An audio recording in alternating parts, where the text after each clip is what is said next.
Another session of data stewardship trends to watch, what has happened in the space of data stewardship, and also what has happened on the issues of technology and policy that might be relevant for this community to be aware of, or at least to formulate a opinion and a response. And welcome to our October session. It's crazy that some of you might remember we had a summer, or at least we had some had vacations, and so welcome back. And I hope everyone is doing well with the return to office, whether you had a summer or a winter, depending on where you are. Because I think Marissa, probably you are back in the spring now.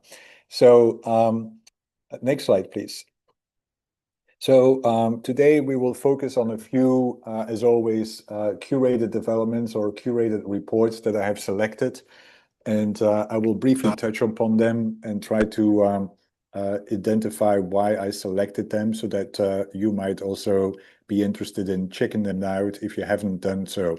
And let's start with a few data developments. Next slide, to just get us started. And so the two reports here I thought was relevant and important to feature because, as you might remember, a key element of data stewardship is, of course, figuring out how do you provide access to data in a systematic, sustainable, and responsible way. And so one area, of course, that has got a lot of traction is the issue of data intermediaries. And of course, data intermediaries is not a new concept. It has been there for a while, but it has become more pronounced, especially given the fact that the Data Governance Act in Europe has made it kind of a key pillar of providing access to data, especially third-party access. And also, as you can see here, it has become kind of part of efforts to streamline access to data in a variety of contexts. And the first report I selected there is a recent report, anyway, recent as in from August. And of course, as I said, this is the October version, of course, post kind of the summer or winter, depending on where you are in the world.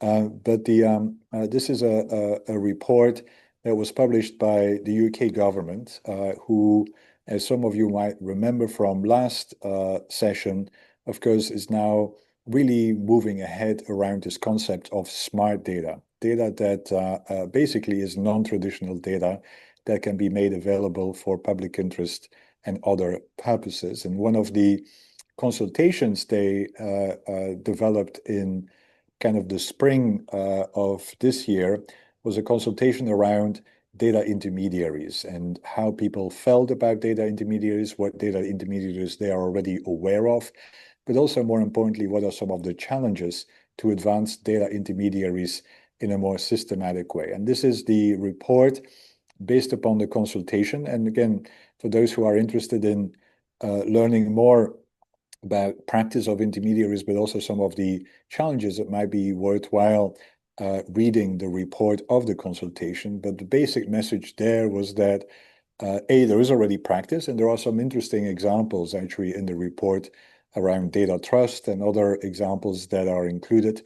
But also as it relates to the challenges, some of the challenges that they raise are kind of threefold. One is really data intermediaries depend on also the awareness of people, citizens or residents in their country, to, of course, ask for the existence of an intermediary or to be able to contribute data to the intermediary. And it turns out that one of the key challenges to actually make progress on trusted data intermediaries is the absence of awareness around what a data intermediary is, how it can contribute to societal well-being, and also how they could potentially leverage data portability standards to share their data to a data intermediary. And I think that's kind of one recurrent theme, by the way, which I think is something that policymakers in the data space need to pay more attention to,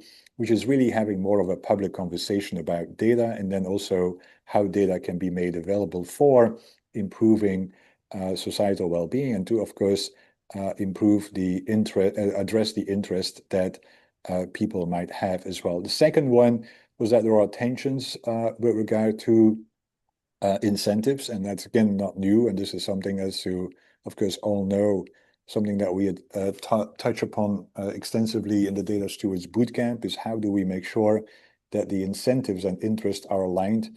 And so here, again, there was a whole section that was focusing on how do you actually incentivize data holders or data controllers, as they call them, to really start providing access to the data, and that there is more need to actually really understand kind of the incentive structure or the business case, as we call it, for data holders to provide access to the data. And this is also, by the way, one of the areas that we hope to do more work on, where we actually hope to interview kind of data holders about what is it that actually drives them or doesn't drive them to provide access to the data, because without understanding the incentive structure, it's going to be very hard to just rely on, for instance, legal mandates. And then the third one was the lack of legal clarity. Of course, this is specifically to the UK, but I think the concern resides, or the concern resonates, I think, globally, is that people that are setting up a data intermediary quite often don't really have a good understanding on what the legal framework is under which they can operate, and of course are concerned about liabilities if they touch data that might haunt them eventually. And so these are kind of the three top takeaways from that consultation, which I think will resonate with many, and is now informing UK government on actually clarifying what is the legal framework for data intermediaries, but also developing a more public campaign around smart data and why smart data matters to the UK, both from an innovation perspective, but also from a societal perspective as well.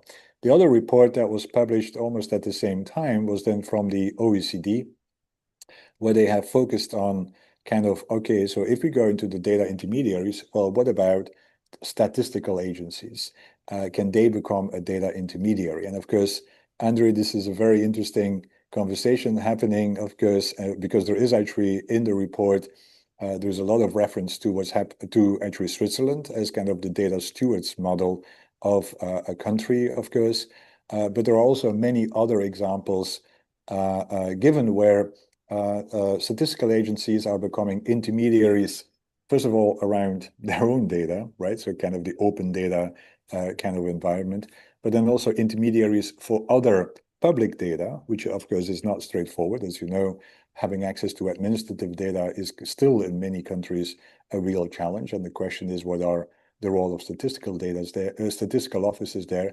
And then the third use case that is being looked is, of course, access to private sector data through the statistical agencies. And there's a very interesting report because, again, it takes stock of what is currently happening. And there are some really interesting examples, including actually interesting examples of what's happening, for instance, which I wasn't aware of, with the Turkish statistical agency that is doing a lot of that kind of work.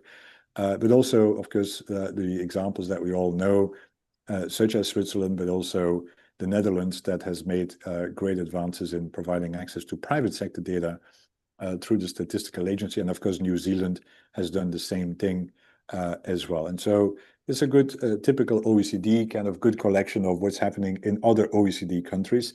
But I think the big takeaway was also, of course, is that in order to do so, actually you need capacities within the statistical agencies, which quite often are missing, because it's not because a statistical agency does well at the level of providing official statistics, that they also know how to, for instance, handle telco data. And that's, of course, is a key issue. But then the other big issue was, of course, which again is very much relevant in what's happening in Switzerland, where there, of course, everyone is concerned about budget crunches at the statistical agencies. And that's, again, not unique to Switzerland. And of course, one of the big elements in the OECD report is that if they start becoming trusted data intermediaries, then obviously they will also need to obtain additional financial resources. And that quite often is not available. And as a result, their function as a trusted data intermediary might be short-lived if they also don't get additional budget for doing so, which of course is a concern. Now, the question is, of course, would that actually be a vehicle for additional revenue? But that, of course, is a different question, whether that is even feasible at all, whether they can charge, for instance, for access to other data sources as an official statistical agency. Next slide. So that's just to kick us off on the data intermediaries. Then the other area, of course, that the Data Stewards Bootcamp focused on was actually having access to non-traditional data. And again, there's a lot happening in that space. I just selected two here. One is, again, another report from the UK government around population movement data. And it's very interesting where they actually really go deep into having access to, for instance, private sector telco data and the importance of having increasingly private sector mobility data in order to really inform digital government. And there's a whole report focuses on use cases, but also on how would you go about this, right? And do you need exactly, again, a new legal framework for having access to that. The other example I have here is from the World Bank, where they started looking into kind of new applications of thermal sensors and satellite data, where they basically are kind of looking in, can you use, because a big concern, for instance, and again, this is another example of what we will see later as well, another example of how we can start using data for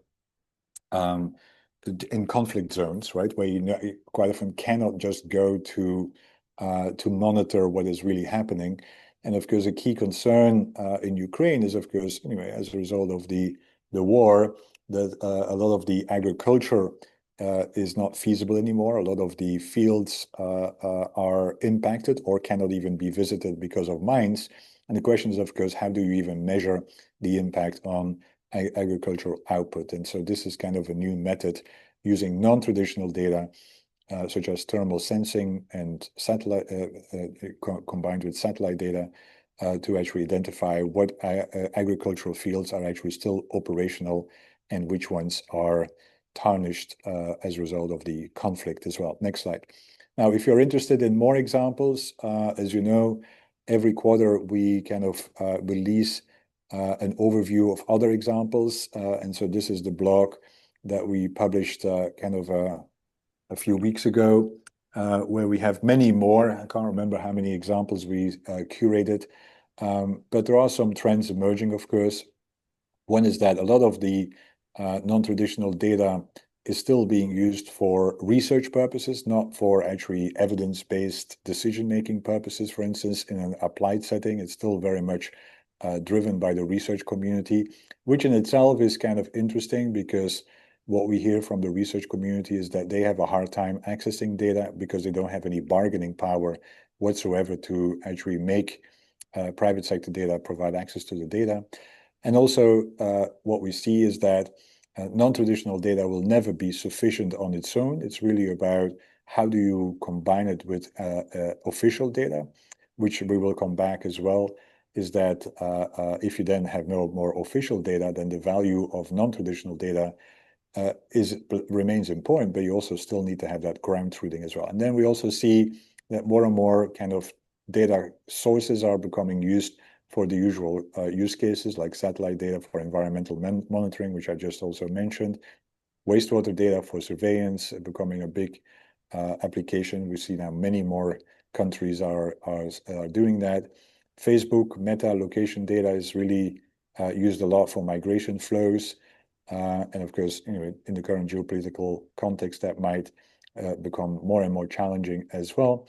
And then, of course, we see, which we will also touch upon, that crowdsourced mapping data is especially important during disaster response, which we see more and more kind of those platforms emerging during disasters or conflict zones where you have crowdsourced citizens are actually reporting on their lived experience as well.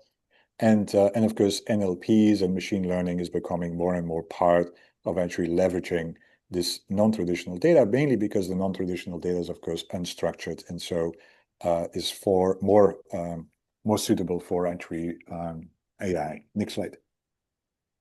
The other exactly here, what I also wanted to refer to is exactly because what is happening in the US, and as anyway, some of you may have followed, the US is of course in a rapid spiral where kind of democratic principles and practices are less pronounced as they were before. And that also, of course, applies to official data. And I think the key question here is, of course, if you have no government data anymore, and as some of you might know, that since today, the US also basically has stopped, the federal government has stopped operating because they couldn't agree on a budget, which also means that there is no collection of official data since today, right?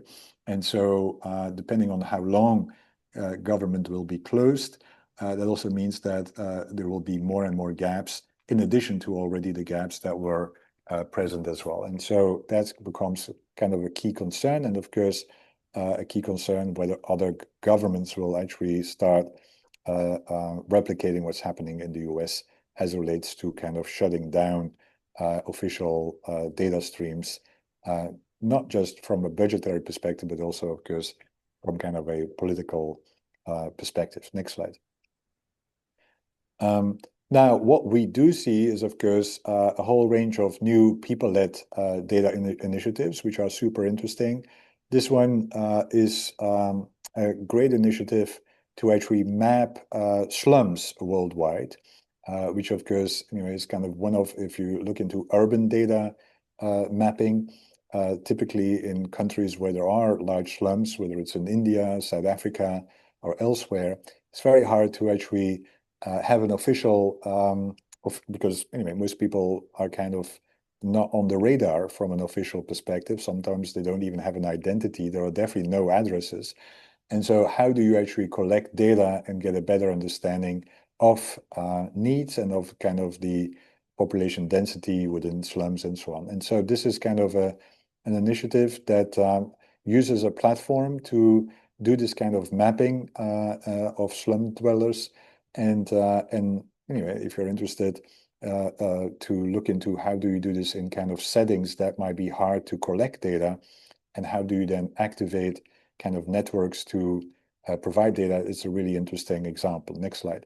Other example that we actually just, some of you might know, we had an initiative called the New Commons Initiative together with Microsoft, which was really to accelerate the creation of new data commons for AI purposes, because as you know, in order to prevent the data winter, we actually need to come up with new institutional thinkings.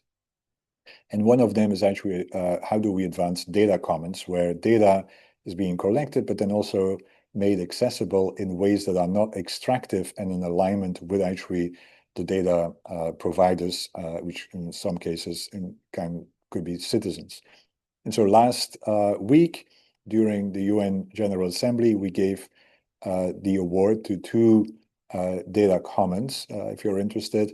One was CERTI, which was about using data for mapping deforestation in the Amazon. And the other one, and this is the one that relates to kind of more crowdsourced data, was the one with Ushahidi, but also with Mozilla, with UNDP, which was called the Malawi Voice Data Commons, which is basically a data commons where people in Malawi can actually record by just a call anyway, how they are doing during crisis, or whether, and it's especially focused on crisis management. And then that then gets collected, analyzed, and then shared with first responders as well. And it's a really interesting kind of initiative where combination of voice, right? Because that's kind of the new category of data where voice can be collected and then used for actually disaster response in ways that is aligned with a particular kind of governance approach as well. And then the other example that I put there is, again, sorry for the kind of propaganda here, but is an article that I just published with Roland Beerten, who is the head of statistics of the National Bank of Belgium, and then Johannes Jutting, who is the lead of Paris 21, where we basically argue that one of the reasons why trust in official statistics is declining, and also one of the reasons why some actors have an easier time to actually decrease official statistics, because there's no public outcry, for instance, if someone cuts the budget of official statistics, is because official statistics quite often has not really engaged the public in a more sophisticated way. And so what we are arguing here is that official statistics should go from beyond averages, because the real concern with official statistics is that most averages that they publish, people don't recognize themselves in the average. People don't consider themselves averages. And so the question is, of course, how can you then also embed lived experience? How can you make sure that if the official statistic says, oh, GDP is doing well, but people feel miserable and not capable of sustaining their family, how do you make sure that that is also recognized, right? Because at the moment, you have a lot of reporting of official statistics, and people look at that and say, well, this is not my situation. Inflation is down, but I can still not afford food at the table. And so, and that means that we really, what we are calling, need to be more citizen-centric statistics, where you actually also recognize that the average might not be the lived experience. And how do you go about that is kind of the real important element to figure out for official statistics. Next slide.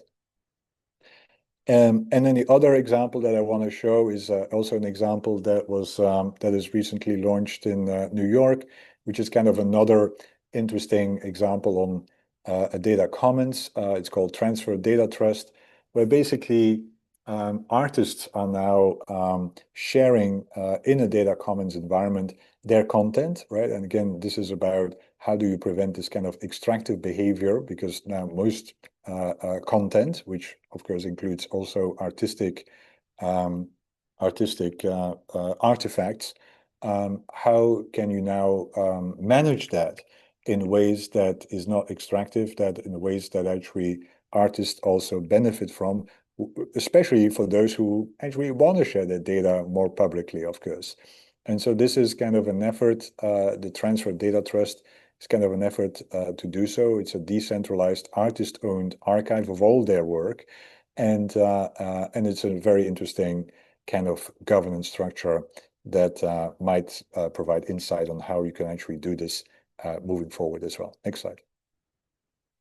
The other thing that is becoming more pronounced from my perspective, again, a bit biased here, is of course, is of course the fact that we are living in an era of increased war and increased conflict, right? Some might even argue that we are actually at full war already. And of course, part of that then informs the whole other topic that many countries and especially investors and technologists are focusing on, which is dual use, right? How do you get technology that is used for commercial purposes, but can also be used for military purposes? And that's especially the case, of course, in Europe as well, where now there's a massive militarization activity happening. And of course, now everyone is looking into investing in technology that can be used for military purposes, mainly because there is a massive return on investment at the moment, because governments are investing massively in it as well. Now, my concern is, of course, is that that might actually lead to more war, because of course, if you invest, you actually need to make return. And so that might actually create a spiral of violence and use of those technologies as well. So which is why I think as a society, we actually have to, what I have argued for together with Arthur Klutz, we have to look into triple use, meaning that you cannot just invest in technologies that are commercially interesting, military interesting. You actually also need to invest in technology that actually can prevent conflict or be used at times of conflict to mitigate suffering as well. And so that's where peace tech comes into play. And so we see now more and more interesting examples where technology is being used for stabilization, for recovery, but also for preventing of conflict as well. And this is one example here, technology against genocide. Another article of a whole range of technologies that are being used in Gaza, for instance, in order to monitor human rights violations, to also monitor who actually benefits from the war in Gaza, and also to monitor, for instance, where there is kind of uprisings as well. And I thought it was an interesting example on how technology is being used in conflict zones. But also 2 weeks ago, again, another prize that we've launched was the Peace Tech Prize. So every year we do this during the International Day of Peace, which is on September 21st.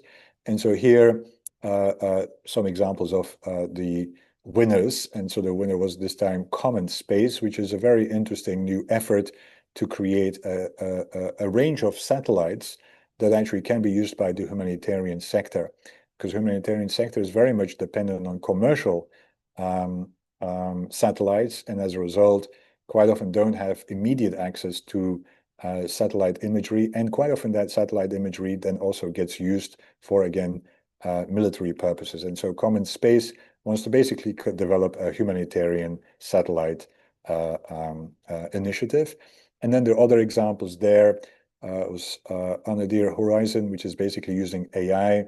Very interesting, it's AI agents to do simulation of potential conflicts.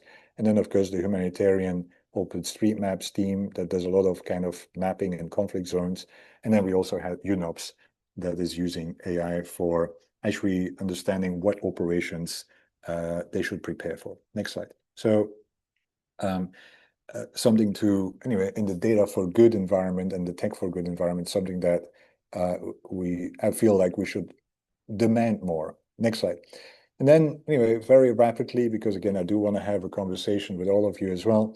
Of course, the other topic of the day, which everyone is now focusing on, is, of course, what will happen with agentic AI, right? So we had, of course, generative AI, but now everyone is focusing on, well, what about if we would have an agent making decisions for us or supporting us in doing so? Which, of course, everyone would want. Who would not want your personal agent to remind you of all the things you forgot? But here are two examples on kind of agentic AI, and one that Paulina likes very much is the one in Albania, where, as you might know, there's now actually an agentic ministry that has been launched in order to facilitate and lower the transaction cost to engage with government. And so this is kind of the first ever agentic minister. It's a she. And again, the question is, how do you determine the gender of agentic AIs? But that's a whole different conversation. But it's an interesting example on how certain governments are actually advancing AI. And Ukraine is doing the same, not at the level of a dedicated ministry, but is also rapidly using agentic AI based upon their technology, which they already had, right? Because Ukraine, by the way, is really pioneering kind of digital services to its citizens, mainly because of the conflict, of course, but also they were already doing that before the conflict emerged, but has become kind of a leader in actually kind of providing services, digital government services. And now they are embedding agentic AI in that approach as well. Next slide. Now, the real concern is, of course, okay, so what is the ethics of all of that?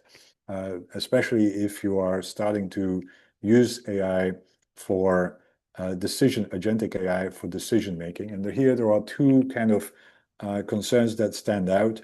One is, of course, the alignment concern, right? To what extent is the decisions made by the agentic AI to what extent is it aligned with the purpose and with the intent of actually the action. And because you can rapidly get into all kinds of situations where the agentic AI becomes discriminatory, will provide services that or refuses services that you are entitled to. And so that's kind of a key concern, is that how is decision actually even made? And is that an alignment with the intent, and is it an alignment with actually the data as well? The other one, which is also very interesting, and that's an area that I've started working on more and more because we do a lot more work on digital well-being, for instance, is the concern of anthropomorphic agents, right? Where you actually start trusting the agent because of the agent is kind of anthropomorphically, it feels like a person. And we've seen this now more and more, right? Where especially children and teens are kind of disclosing all kinds of private details with their agentic agents, mainly because anyway, from an anthropomorphic point of view, it feels like it's a person, a friend that they can trust. And that becomes a real challenging issue. And interestingly, there are already all kinds of, I actually had conversations last week with IEEE, who is developing and has actually started developing a standard on anthropomorphic agents, AI agents, on when is it appropriate to actually, and how far do you go in making the agent anthropomorphic? When should there be kind of a warning that it is a technology, not a person? And I think those are kind of growing concerns with regard to those agentic AIs.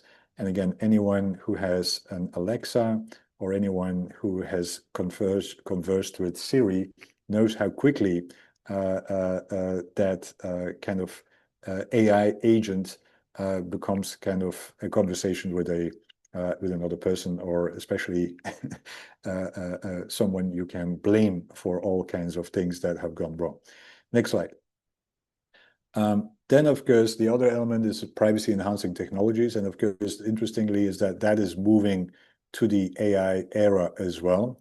Typically, of course, for instance, differential privacy was typically applied to traditional analytics from a statistical perspective, but we see now that also being used more and more in AI models. And so Volt Gemma is kind of the latest that Google has released to actually embed differential privacy in the development of models, where you actually then take out or you provide noise to the system so that there is no privacy violations in how models are being trained as well. And I expect that we will see more of that moving forward as well. Next slide.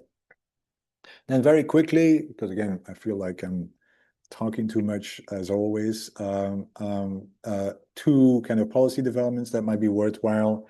And again, there are a lot more, of course, and again, eager to hear from all of you in the places where you reside. What are some of the policy developments that are on your horizon? But one, of course, anyway, some of you might again have noticed that last week was actually the launch of the UN Global Dialogue on AI governance, and also the launch of kind of a call to create a council of scientific advisors to the UN on AI. And this is kind of the first time that actually the UN is taking, anyway, of course, they had already some efforts there, but they never really had a formal global dialogue and a formal council. And so this was launched last week. The question is, of course, what will they focus on? And anyway, there, if you're interested in what I think they should focus on, this is also what I published there. But last week, we had kind of a session at the UN where different actors basically provided their views on what the global dialogue should be. Now, interesting, if you want to be part of that, I think there's a call for proposals on what that dialogue should focus on. There's also a call for nominations to be added to the scientific council as well. And so if you're interested, that might be something that is of interest as well. Now, of course, some, including the US, have kind of misinterpreted that this is already an indication that the UN is going to basically develop rules for AI. And so some governments are already trying to block this dialogue because they feel like this is a step too far for the UN to actually be engaged in as well. Next slide. And then the last thing, which is again not new, but just a reminder, is that on September 12th, the Data Act actually came into force. And so, of course, the Data Act does many things, but one of the areas of the Data Act is, of course, B2G, i.e. business to government data sharing. And so now it's going to be interested to see who is actually going to start using those provisions, especially as it relates to having access to data for exceptional use cases, i.e. disaster context. But as if you're interested in actually really understanding what the B2G data sharing mechanisms are, we also published a paper on that, but where we also say that basically in order to do that, and that's where I want to end, you actually need data stewards. And that's, of course, what we have been trying to develop here with all of you, is kind of this human infrastructure that is needed to actually really implement the Data Act, because without it, it's going to be very hard to actually go from policy to practice. And that's where I want to stop and see whether anyone has any reactions. And perhaps, Paulina, we can also stop recording here as well.